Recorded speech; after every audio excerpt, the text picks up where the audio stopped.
کیسی معلومات جی؟ اور وہ ایس آئی صاحب تو کہہ رہے تھے کہ ایس آئی صاحب کو چھوڑو، انہوں نے جو کچھ بھی کہا ہوگا تمہیں یہاں لانے کے لیے کہا ہوگا۔ اتنے میں چائے آ گئی۔ میرے کہنے پر اس نے لرزاں ہاتھوں سے کپ اٹھایا۔ میں نے اصل موضوع پر آتے ہوئے اس سے عطا محمد کی حویلی کے حالات پوچھے۔ چاچا، عطا محمد تو وہ حویلی بیچ کر چلا گیا۔ کب کی بات ہے؟ مہینے سے اوپر ہو گیا جی۔ ملک رؤف نے اس کا ناک میں دم کر رکھا تھا۔ چوری چکاری، لڑائی جھگڑا، غنڈہ گردی، حویلی چھڑوانے کے لیے ہر کام کیا اس نے۔ آپ نے دیکھا ہی تھا کہ اس روز غنڈے کس طرح ہرل ہرل کر رہے تھے حویلی میں۔ بعد میں یہ معاملہ اور بگڑ گیا۔ عطا محمد کا ایک حمایتی سرگودہ سے آ گیا۔ اس کا نام شوکا گجر ہے اور وہ علاقے میں کافی روب داب رکھتا ہے۔ پچھلے الیکشن میں وہ گجر برادری کی طرف سے چھوٹی اسمبلی کا امیدوار تھا، مگر پھر ایک اور امیدوار کے حق میں بیٹھ گیا تھا۔ اس نے عطا محمد کی حمایت شروع کی تو ملک رؤف اور بھڑک گیا۔ آمنے سامنے لڑائی تک کی نوبت آ گئی۔ 3-4 روز پولیس وہاں حویلی میں بیٹھی رہی، پھر پتہ چلا کہ راضی نامہ ہو گیا۔ عطا محمد حویلی بیچنے پر تیار ہو گیا تھا۔ اب وہ حویلی ملک رؤف کے قبضے میں ہے۔ اس نے حویلی کے چاروں طرف کانٹوں والی باڑ لگوا دی ہے اور جنریٹر سے چلنے والی لائٹیں بھی لگوائی ہیں۔ کچھ کہتے کہتے ندیم خاموش ہو گیا۔ ہاں ہاں کہو، کسی سے خوف کھانے کی ضرورت نہیں ہے تمہیں۔ مجھے زیادہ کچھ نہیں پتا جی، کبھی کبھاری حویلی کی طرف جانا ہوتا ہے، لیکن لوگ کہتے ہیں کہ کئی دفعہ یہاں لمبی لمبی گاڑیاں آئی ہیں۔ ایک روز ملک رؤف کی جیپ راستے میں خراب ہو گئی۔ کھیتوں میں کام کرتے ہوئے چند مزدوروں نے اسے دھکا لگایا۔ ان کا کہنا تھا کہ جیپ میں شراب کی بہت سی بوتلیں پڑی تھیں اور ان کی کھڑکھڑ دور تک سنائی دیتی تھی۔ حویلی کے پچھواڑے جھوپڑی میں دوا دارو کرنے والا طفیل رہتا ہے۔ اس کے لڑکے کا نام حسانہ ہے۔ اس نے ایک رات کو دیکھا کہ حویلی کے اندر سے ایک لڑکی نکلی۔ اس کے کانوں میں جھمکے، گلے میں ہار اور باقی جسم پر بھی گہنے تھے، لیکن گہنوں کے سوا اور کچھ نہیں تھا۔ وہ چیختی ہوئی بھاگی۔ اس کے پیچھے 2 آدمی آئے۔ اندھیرے کی وجہ سے لڑکی لوہے کے تار نہ دیکھ سکی اور ان سے ٹکرا کر گر گئی۔ دونوں آدمی اس چیختی چلاتی لڑکی کو اٹھا کر پھر حویلی میں لے گئے۔ صبح حسانہ نے اپنے چاچے اور بڑے بھائی کو کانٹوں والے تار کے پاس خون کے دھبے دکھائے۔ ندیم جو کچھ مجھے بتا رہا تھا، معلوم نہیں اس میں کتنا سچ تھا اور کتنا جھوٹ، لیکن یہ بات ضرور ثابت ہو رہی تھی کہ ارد گرد کے لوگ حویلی کو شک کی نظر سے دیکھ رہے ہیں۔ جہاں تک عورت اور شراب وغیرہ کا تعلق تھا، اس بارے میں کچھ کہنا قبل از وقت تھا۔ میرا تجربہ ہے کہ جو مکان یا عمارت عام لوگوں کی نظر میں مشتبہ ہو جائے، اس کے حوالے سے شراب، عورت یا چیخوں وغیرہ کا ذکر سننے کو ضرور ملتا ہے۔ ندیم سے میری گفتگو خاصی طویل ہو رہی تھی، مزید طویل ہو سکتی تھی، مگر مجھے احساس تھا کہ اس نوجوان کو زیادہ دیر گھر سے دور رکھنا ٹھیک نہیں۔ میں نے فریال کو بلایا اور اس سے کہا کہ وہ اس لڑکے کو جیسے لائی ہے ویسے ہی واپس پہنچا دے۔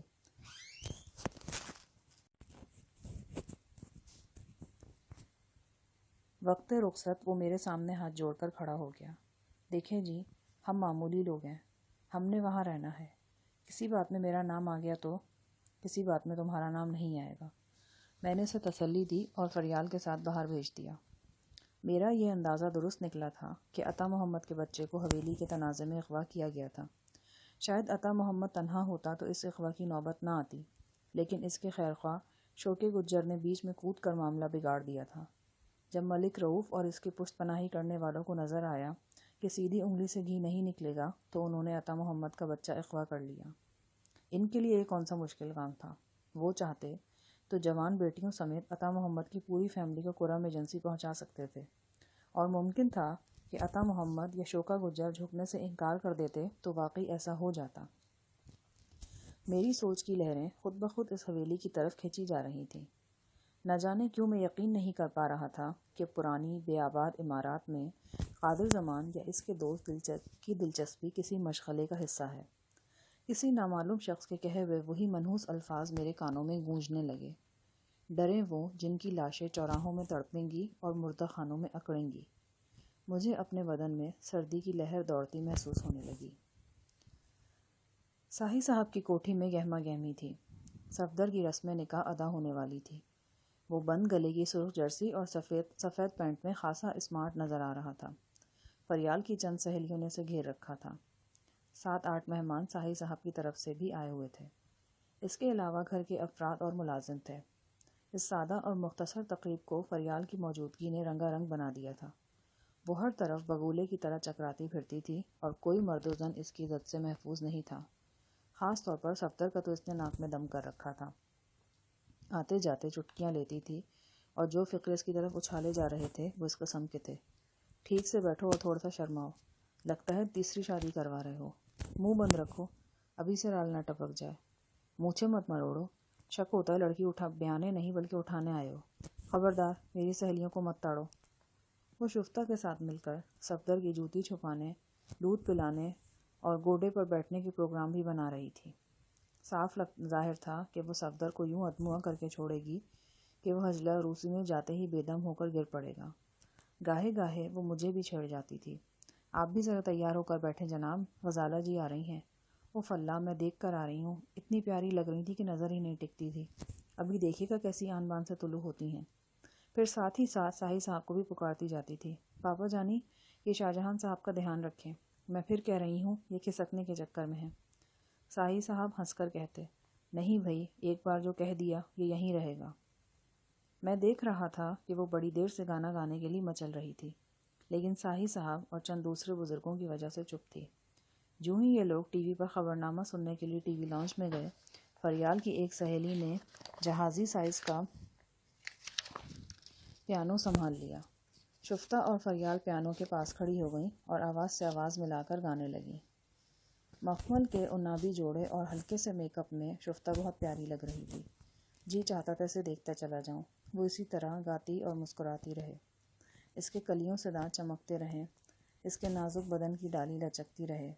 گانا گاتے گاتے شفتہ نے جان بوجھ کر گانے کے بولوں میں کوئی گھپلا کیا، نتیجہ یہ ہوا کہ فریال بھی بھول گئی۔ وہ سٹپٹا کر اسے مارنے دوڑی۔ ٹھہر جا شفتہ کی بچی۔ شفتہ اسے جل دے کر دروازے کی طرف نکل گئی۔ محفل کشت زعفران بنی ہوئی تھی۔ عین اسی وقت غزالہ بھی اندر داخل ہوئی۔ اس کے لمبے بالوں کا ڈھیلا ڈھالا جوڑا حسب معمول اس کے کندھوں پر تھا۔ سادہ سی شلوار قمیض میں تھی وہ، چہرے کا میک اپ بھی نمایاں نہیں تھا۔ اسے دیکھتے ہی فریال چیخ اٹھی۔ تھا جس کا انتظار وہ شاہکار آ گئی۔ اس نے غزالہ کو بازوؤں سے پکڑا اور بڑی پھرتی سے ایک چکر دے دیا۔ کم آن، لیٹس ڈانس۔ اس نے اپنی فرینڈز کو بھی پکارا، وہ بھی آفت کی پرکالیاں تھیں۔ 2 سیکنڈ میں ڈانس کے لیے تیار ہو گئیں۔ پیانو پر بیٹھی فنکارہ نے فٹافٹ ڈانس کا ردھم دینا شروع کیا۔ مجھے غزالہ کے چہرے پر الجھن نظر آئی۔ وہ خود کو لڑکیوں کے نرغے سے نکال رہی تھی اور ساتھ ساتھ فریال کو کچھ سمجھانے کی کوشش بھی کر رہی تھی۔ پھر اس نے فریال کو اس انداز سے جھٹکا کہ وہ چونک کر اس کی طرف دیکھنے لگی۔ دیگر لڑکیوں کے تھرکتے پاؤں بھی رک گئے۔ پیانو خاموش ہو گیا۔ غزالہ نے گھوم کر میری طرف دیکھا اور سیدھی دھری آئی۔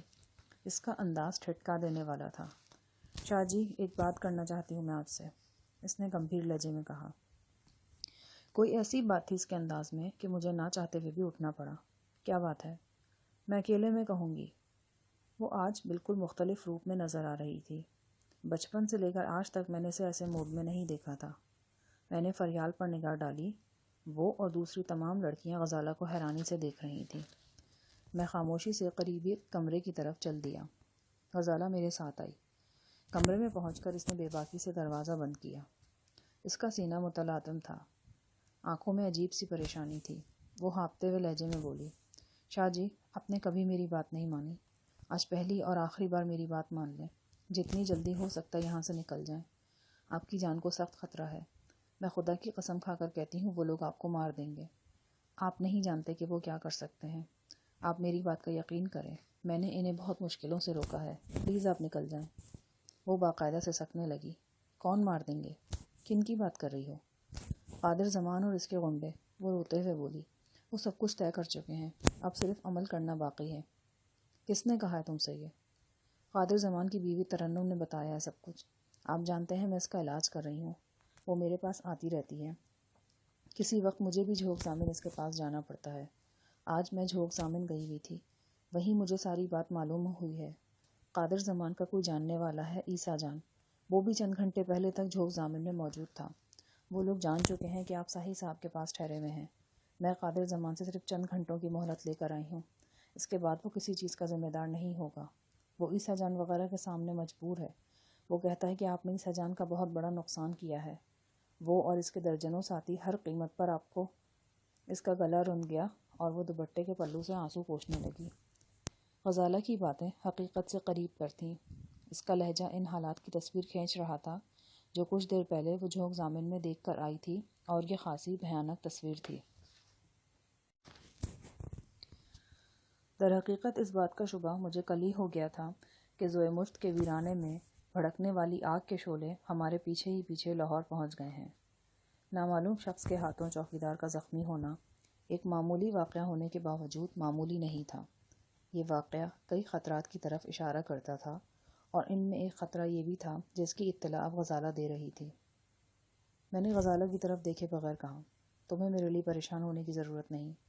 میں تمہاری طرح کوئی شریف شہری نہیں جس کی جان اور مال ہر وقت خطرے میں رہتے ہیں۔ میں جہانی استاد ہوں، بدماشوں اور گنڈوں سے ان کی زبان میں بات کرنا جانتا ہوں۔ برسوں پہلے تمہارے باپ اور تمہاری ماں نے مجھے جس جہنم میں پھینکا تھا، اب میں اس میں زندہ رہنا سیکھ گیا ہوں۔ میں تم لوگوں کے مشورے اور کوششوں سے زندہ نہیں رہا، اللہ کے کرم اور اپنی قوت بازو سے زندہ رہا ہوں۔ جب تک میری سانسیں ہیں زندہ رہوں گا۔ کوئی عیسیٰ اور قادر زمان میرا بال بھی باقا نہیں کر سکتے۔ یکا یک غزالہ نے میرے سامنے ہاتھ جوڑ دیا اور روتے ہوئے بولی، شاہ جہان اپنا نہیں تو شگفتہ کا خیال کریں۔ آپ اسی راستے پر چل نکلے ہیں جس راستے سے آپ کو ہٹانے کے لیے اس نے جان ہلکان کر لی تھی، اور اس مرتبہ آپ نے ایسے لوگوں کو اپنے پیچھے لگا لیا ہے جو بندے کو چونٹی کی طرح مسل دیتے ہیں۔ وہ انتقام میں پاگل ہو رہے ہیں۔ ان کی صورتیں دیکھ کر خوف آتا ہے۔ میں نے حویلی میں ان کی باتیں سنی ہیں۔ وہ کسی جگہ درجنوں افراد کو قتل کر کے آئے ہیں۔ وہ کسی لشکر خان کا نام بھی لے رہے تھے جس کو انہوں نے کسی سرنگ میں زندہ دفن کر دیا ہے، اور اس کے بال بچوں کو گاؤں میں جا کر ذبح کیا ہے۔ غزالہ لشکر خان کے اہل خانہ کے قتل کی خبر دے رہی تھی۔ میرا دماغ ایک بار پھر گھومنے لگا۔ جی چاہا ابھی یہاں سے کوئی گاڑی پکڑ کر نکلوں اور سیدھا قادر زمان کی حویلی میں جا کے گھس جاؤں۔ جو سامنے آئے اسے ٹھنڈا کر دوں اور پھر خود بھی ٹھنڈا ہو جاؤں۔ لیکن یہ خیال تادیر میرے ذہن میں نہ رہ سکا۔ یہ نئے نئے ابھرنے والے بدماشوں کی سوچ تھی، اور میں ایک پختہ کار شخص تھا۔ گئے برسوں کی ماں دھاڑ سے بھرپور زندگی میں جہاں میں نے اور بہت کچھ سیکھا تھا، وہاں منہ زور جذبوں پر قابو پانا بھی سیکھ لیا تھا۔ یہ جذبے پر حاصل ہونے والا اختیار ہی تو تھا جس نے میرے اندر بھڑکنے والی آگ سے غزالہ کو بچا رکھا تھا۔ وہ بھاگ بھاگ کر اس آگ میں کودنے کی کوشش کرتی رہتی تھی، اپنے کومل بدن کو میرے اندر دہکتے ہوئے انگاروں کا رزق بنانے کے لیے سر دھڑ کی بازی لگاتی رہتی تھی، لیکن میں اسے پکڑ پکڑ کر کھینچتا رہا تھا، اور آج بھی کھینچ رہا تھا۔ میں چاہتا تھا وہ مجھ سے دور چلی جائے، مجھ سے اور میری زندگی سے کوئی سروکار نہ رکھے۔ کچھ اور کہنا چاہتی ہو یا بس؟ شاہ جہان، آپ چاہتے ہیں نا کہ میں آپ سے دور چلی جاؤں، کبھی اپنی منحوس صورت آپ کو نہ دکھاؤں۔ میں آپ سے وعدہ کرتی ہوں، آپ کی یہ خواہش ضرور پوری کروں گی، کبھی آپ کو تکلیف نہیں دوں گی۔ آپ بس میری یہ آخری بات مان لیں، اس گھر سے نکل چلیں اور 1-2 ماہ کے لیے کہیں روپوش ہو جائیں۔ یہاں میں سب کچھ سنبھال لوں گی، ساحل صاحب کو بھی قائل کر لوں گی۔ شفتہ وغیرہ کی طرف سے آپ کو فکر مند ہونے کی ضرورت نہیں ہے۔ قادر زمان زبان دے چکا ہے، ویسے بھی جب تک اس کی بیوی کے بچہ نہیں ہوتا وہ شفتہ اور انجم والے معاملے کو نہیں چھیڑے گا۔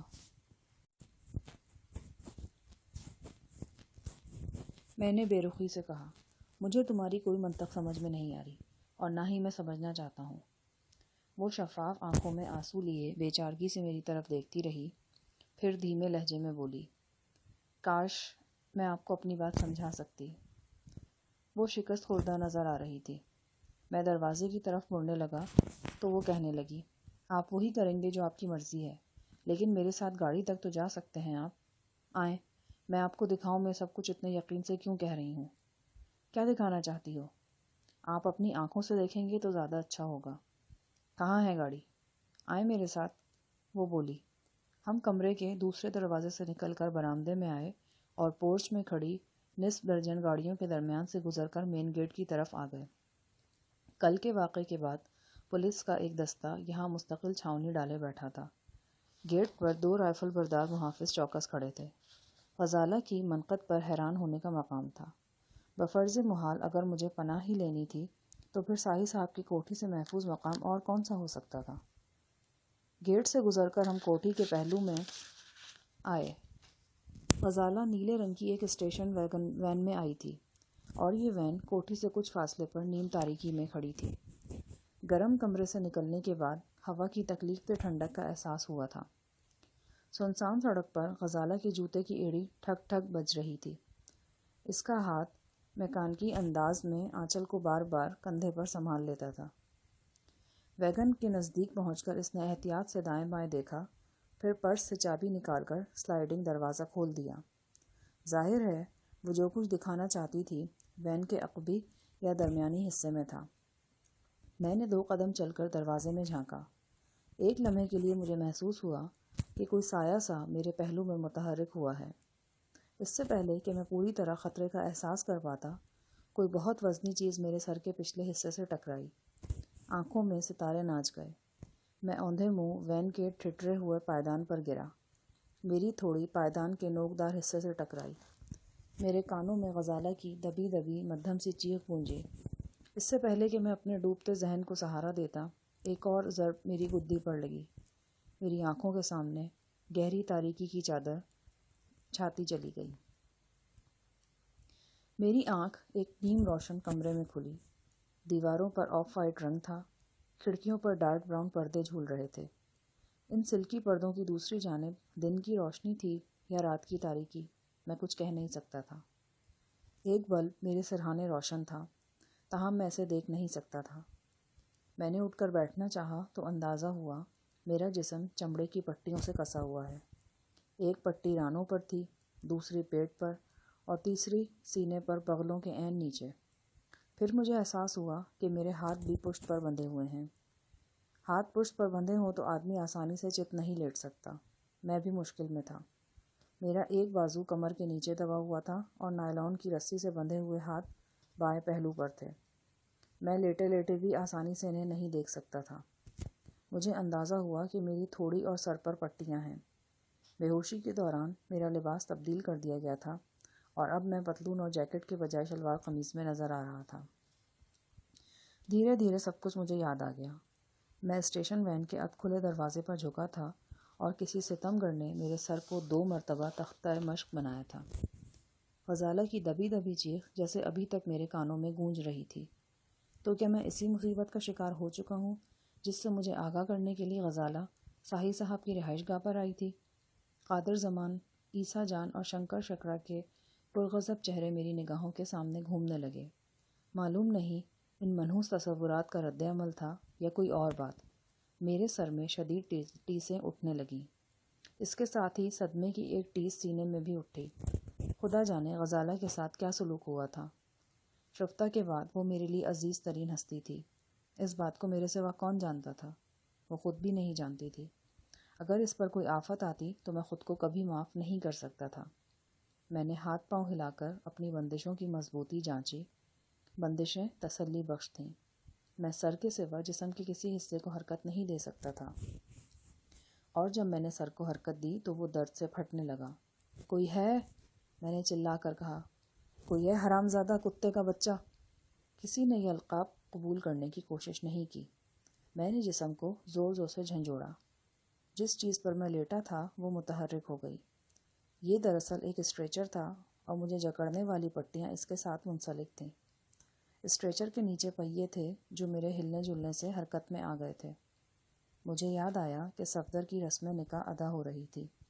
شفتا اور فریال ہم آواز ہو کر گانا گا رہی تھیں۔ کوئی ہے حرام کا جنا یہاں؟ کوئی کنجر، کوئی سالہ، کوئی بہن کا ویر؟ کوئی جواب نہیں آیا۔ مار دھاڑ کرنے والی روح میرے اندر بیدار ہوتی جا رہی تھی۔ میں تھوڑی دیر چت لیٹا ارد گرد کی آہٹیں لیتا رہا۔ یہ عمارت کسی بھی مصروف سڑک یا بازار وغیرہ سے دور تھی۔ ممکن تھا قریب و جوار میں آبادی ہو، مگر یہ آبادی بہت پرسکون تھی۔ شاید سارے ہی شاعر، مصور اور مفکر بستے تھے یہاں۔ یہ بھی ممکن تھا کہ وہ شاعر، مصور اور مفکر نہ ہوں بلکہ سو رہے ہوں اور پاکستان کے اسٹینڈرڈ ٹائم کے مطابق گھڑیاں رات کے 2 بجا رہی ہوں۔ کئی ایک امکانات تھے۔ قریب و جوار سے جو آواز آ رہی تھی وہ کسی ملک شیکر یا مسالہ پیسنے والی مشین کی تھی۔ حقیقت حال واضح نہیں تھی، لیکن قرائن سے یہی اندازہ ہوتا تھا کہ آواز اسی عمارت کے کسی کمرے سے آ رہی ہے۔ میں نے جسم کو بے ڈھنگے طریقے سے ہلایا جلایا تو کمرے کے وسط میں رکھے ہوئے اسٹریچر نے پھر دیوار گیر الماری کی طرف حرکت شروع کر دی۔ یہ صورتحال حوصلہ افزا تھی۔ اگر اسٹریچر اسی طرح فرش کی ڈھلان کے ساتھ حرکت کرتا رہتا تو میں کھڑکی تک پہنچ سکتا تھا۔ کھڑکی کے ساتھ ہی ایک الماری تھی اور الماری میں سے کچھ بھی برآمد ہو سکتا تھا۔ ممکن تھا برآمد ہونے والی اشیاء میں کوئی ایسی چیز بھی ہوتی جس تک میرا ہاتھ پہنچ سکتا اور وہ میری رہائی میں مددگار بھی ثابت ہوتی۔ الماری تک پہنچنے کا خواب شرمندہ تعبیر نہیں ہوا۔ ابھی میں نے 1/4 سفر ہی طے کیا تھا کہ کہیں پاس ہی قدموں کی چاپ سنائی دی۔ میں اپنی جگہ ساکت ہو گیا۔ دروازہ کھلا اور درمیانی عمر کی ایک سیاہ رنگ عورت اندر آ گئی۔ اس کی آنکھیں بہت سفید تھیں یا شاید کالے رنگ کی وجہ سے زیادہ سفید نظر آ رہی تھیں۔ ویسے وہ صاف ستھرے لباس میں تھی۔ اس کے ہاتھ میں ٹرے تھی اور ٹرے میں دودھ سے بھرا ہوا جگ اور ایک پیالہ تھا۔ اس نے یہ برتن میرے قریب میز پر رکھے اور بھدی سی آواز میں بولی، باؤ جی یہ ملک شیک پی لیں۔ وہ ہکلاتی تھی۔ ابھی جو آواز آ رہی تھی وہ یقیناً اسی ملک شیک کی تھی۔ میں نے قہرناک نظروں سے عورت کو گھور کر کہا، یہ ملک شیک پلا دے جا کے اپنے خصم کو۔ مجھے یہ بتا مجھے باندھنے والا ہے کون؟ اس کے ساتھ ہی میں نے کسی ناقابل اشاعت گالی بھی دی۔ عورت کا رنگ مختیر ہو گیا۔ وہ پختہ عمر ضرور تھی لیکن گئی گزری نہیں تھی۔ گالی سن کر اس نے جلدی سے اوڑھنی سینے پر پھیلا لی اور پھر ذرا تنک کر بولی، باؤ جی مجھے خامخواہ متھا لگانے کی لوڑ نہیں ہے مجھ سے۔ میں تو حکم کی بندی ہوں۔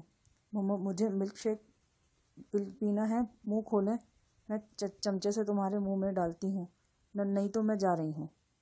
کافی کچرا آتا تھا پلک میں۔ میرے ہاتھ آزاد ہوتے تو ریگمار سے تھوڑی بہت طبیعت صاف کر دیتا اس کی۔ اتنے میں کال بیل کی آواز آئی۔ وہ مجھے میرے حال پر چھوڑ کر جلدی سے دروازے کی طرف بڑھ گئی۔ باہر سے کھٹ پٹ کی آوازیں آئیں اور تھوڑی دیر بعد وہ جھٹکے کھاتی ہوئی واپس آ گئی۔ عجیب سی چال تھی اس کی، لگتا تھا چلتے ہوئے بھی ہکلاتی ہے۔ اس کی چال دیکھ کر نہ جانے کیوں مجھے قادر زمان کی حویلی کا وہ بونا یاد آ گیا جس نے میرے ہاتھوں ریڑھ کی ہڈی توڑوائی تھی۔ کچھ ایسے ہی مذائقہ خیز جھٹکے تھے اس کی چال میں۔ کون ہے؟ میں نے دھڑکتے دل سے پوچھا۔ وہ جج۔ کون سا جج؟ جج نہیں، وہ جس نے تمہیں پکڑا ہے۔ سب کچھ پوچھ لو اس سے۔ قدموں کی آواز سنائی دے رہی تھی۔ میرے سینے میں دھڑکن کے گولے پھٹنے لگے۔ نہ جانے کون سی منحوس صورت دکھائی دینے والی تھی۔ پھر دروازہ کھلا اور میں ششدر رہ گیا۔ میرے اندازوں کی پوری عمارت دھڑام سے نیچے آ گری۔ میرے سامنے غزالہ کھڑی تھی۔ اس نے مخمل کی فیروزی شلوار قمیص پہن رکھی تھی۔ قمیص پر فیروزی پھولوں والی سفید جرسی تھی۔ بال حسب معمول ڈھیلے ڈھالے جوڑے میں بندھے ہوئے تھے۔ وہ غالباً ابھی کسی گاڑی سے اتری تھی۔ اس کے ہاتھ میں 3 چابیوں والا ایک کی رنگ جھول رہا تھا۔ اس کی رنگ میں ایک لمبی چابی یقیناً کسی گاڑی کی تھی۔ کی رنگ اور چابیوں کو دیکھ کر میرے ذہن میں جھماکا سا ہوا۔ مجھے یاد آیا نیلی اسٹیشن وین کا دروازہ کھولتے وقت غزالہ کے ہاتھ میں یہی چابیاں تھیں۔ مجھے اپنی آنکھوں پر یقین نہیں آ رہا تھا۔ میں سوچ بھی نہیں سکتا تھا کہ مجھے بے ہوش کر کے یہاں لانے والی اور ایک اسٹریچر کے ساتھ چرمی پٹیوں سے باندھنے والی غزالہ ہوگی۔ مجھے خیال آیا کہ میں نیلی اسٹیشن وین میں جھانکنے کے لیے جھکا تھا۔ اس کے ساتھ ہی میرے پہلو میں ایک سایہ متحرک ہوا تھا اور کوئی وزنی شے میرے سر سے ٹکرائی تھی۔ اس تصادم کے ساتھ ہی غزالہ کی چیخ بھی ابھری تھی۔ اب مجھے یاد آ رہا تھا کہ وہ چیخ اتنی بلند نہیں تھی اور نہ ہی اس میں حیرت کا عنصر تھا۔ یقیناً چیخنے والی پہلے سے جانتی ہوگی کہ سڑک کے اس تاریک کنارے پر کیا پیش آنے والا ہے۔ غزالہ کی آنکھیں سوجی ہوئی تھیں اور وہ بے حد گمبھیر انداز میں میری طرف دیکھ رہی تھی۔ میں بھی براہ راست اس کی آنکھوں میں جھانکنے لگا۔ چند لمحے بعد اس نے گڑبڑا کر پلکیں جھکا لیں۔ اس کا یہ انداز میرے تمام خدشات کی تصدیق کر رہا تھا۔ بے حد سرد لہجے میں نے اس سے کہا، یہ ملازمہ کہہ رہی ہے کہ مجھے یہاں لانے والی تم ہو، کیا یہ بات ٹھیک ہے؟ ہاں یہ درست ہے۔ کیوں لائی ہو؟ اس لیے کہ آپ از خود آنے پر تیار نہیں تھے اور میں وہ کچھ دیکھ رہی تھی جو آپ نہیں دیکھ رہے تھے۔ میں نے آپ کو سمجھانا چاہا کہ صورتحال کتنی خراب ہے لیکن آپ نے سمجھنے سے انکار کر دیا۔ آپ کو انکل صاحب کی کوٹھی سے ہٹانے کی میری کوشش ناکام ہو گئی تو مجھے وہ کچھ کرنا پڑا جو میں کرنا نہیں چاہتی تھی۔ میں آپ کو باہر اسٹیشن وین تک لے آئی تھی۔ یہاں میرا ڈرائیور بلخ احمد موجود تھا۔ مجھے پہلے سے خدشہ تھا کہ آپ میری بات ماننے سے انکار کر دیں گے، لہٰذا میں نے بلخ احمد کو سب کچھ سمجھا رکھا تھا۔ اس نے چوٹ لگا کر آپ کو بے ہوش کر دیا۔ آپ کو یہاں لانے کا میرے پاس یہ واحد راستہ تھا۔ یہ میں ہی جانتی ہوں کہ ایسا کرنے کے لیے مجھے اپنے دل پر کتنا جبر کرنا پڑا ہے۔ میں گمسم غزالہ کی طرف دیکھ رہا تھا۔ بظاہر اس ناتواں سی لڑکی نے کتنا بڑا قدم اٹھایا تھا۔ وہ پوری پلاننگ کے ساتھ صاحب کی کوٹھی پر پہنچی تھی اور ایک پلاننگ کے مطابق مجھے وہاں سے نکال لائی تھی۔ اس نے اپنے ملازم کے ہاتھوں مجھ پر حملہ کروایا تھا، اور یہ کوئی معمولی حملہ نہیں تھا۔ میرے سر پر 2 شدید ضربیں لگائی گئی تھیں۔ گو کہ ان ضربوں کا مقصد مجھے بے ہوش کرنا تھا، لیکن ان کا کوئی بھی نتیجہ نکل سکتا تھا۔ غزالہ کا یہ خطرناک اقدام ان بھیانک اندیشوں کی نشاندہی کرتا تھا جو میری نسبت اس کے دل میں جاگزیر تھے۔ جیسے موت کو روبرو دیکھنے والا بخار پر راضی ہو جاتا ہے، شاید اسی طرح وہ بھی میری طرف بڑھتے ہوئے خطرات کو دیکھ کر میرے سر پر قیامت توڑنے پر آمادہ ہو گئی تھی۔ اب یہ خطرات حقیقی تھے یا تصوراتی، اس کا تعین فوری طور پر کرنا مشکل تھا۔ بفرض محال وہ حقیقی بھی تھے تو اس لڑکی کو کیا حق پہنچتا تھا کہ میرے معاملات وہ اپنے ہاتھ میں لے؟ میرے بارہا منع کرنے کے باوجود وہ کیوں دخل در معقولات سے باز نہیں آ رہی تھی؟ وہ ضد کر رہی تھی اور مجھے اس کی ضد سے ضد ہوتی جا رہی تھی۔ اچانک میں پھٹ پڑا۔ میرے منہ میں جو آیا میں کہتا چلا گیا۔ میں نے اسے سخت ترین القابات سے نوازا اور بے غیرت اور بے حیا تک کہہ ڈالا۔